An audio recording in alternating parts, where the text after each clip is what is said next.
Shirkhara Udayan kindergarten স্কুলের প্রাক্তন ছাত্র-ছাত্রীদের সংগঠন উদয়ন কিন্ডারগার্টেন অ্যালামনাই অ্যাসোসিয়েশন কর্তৃক আয়োজিত প্রীতি ফুটবল ম্যাচটি অনুষ্ঠিত হয় শিরখাড়া বল্লভদী সরকারি প্রাথমিক বিদ্যালয় মাঠে। বৃষ্টি উপেক্ষা করেও খেলোয়াড় এবং উল্লেখযোগ্য সংখ্যক দর্শক উপস্থিত হয়ে খেলাটি উপভোগ করেন। এটা একটা আসলে ঈদ পরবর্তী একটি প্রীতি ম্যাচ। ঈদ উপলক্ষে এলাকার অনাবাসী এবং আবাসিকদের মধ্যে একটা শুভেচ্ছা বিনিময় স্বরূপ আমরা এই ফুটবল ম্যাচের আয়োজন করছি।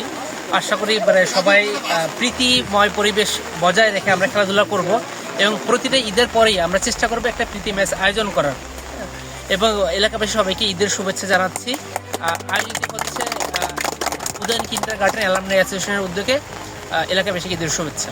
আলহামদুলিল্লাহ, আমরা বড় ভাইদের সাথে ঈদের পরে প্রীতি ম্যাচ খেলার সুযোগ পাইছি। বড় ভাইরা আমাদের এত মূল্যবান সময় ব্যয় করে আমাদের সাথে খেলতে আসছে, এটার জন্য তাদের অনেক ধন্যবাদ।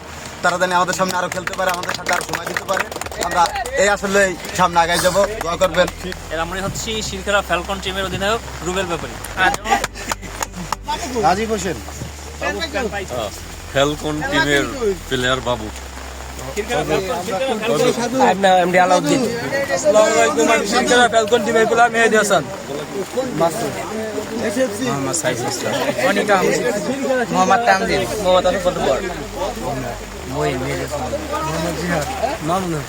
মোহাম্মদ খায়েম, মোহাম্মদ তামিম, শিরখাড়া ক্লাবের প্লেয়ার তানজিম গাছি, মোহাম্মদ সাজু, মোহাম্মদ ইয়ামিন।